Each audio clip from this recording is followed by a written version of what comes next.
Guys, welcome back to my channel Rajesh wish list. So ఇది దివాళీకి get ready with me video చేద్దాం అనుకున్నాను, but అది అలా పోస్ట్పోన్ అయిపోయింది. సో నా ఛానల్లో ఇదే first video about get ready with me. అందరూ చేస్తున్నారు కదా అని చెప్పి నేను ట్రై చేశాను.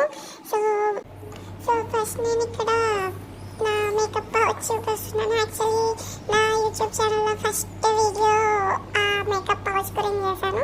సో ఇన్సెక్ట్ ప్రైమర్ యూజ్ చేస్తున్నాను. అది క్రీమ్ బేస్ ప్రైమర్ అనమాట. సో ఇవేంటంటే నేను షార్ట్స్లో పోస్ట్ చేస్తాను. పార్ట్ 1, పార్ట్ 2, పార్ట్ 3 టైప్లో పోస్ట్ చేద్దాం అనుకుంటున్నాను. And it smells too good. నేను ఫస్ట్ టైం ట్రై చేస్తున్నాను ఇది. సో ఈ వీడియో కనుక మీకు నచ్చినట్లయితే please do like, share and subscribe to my channel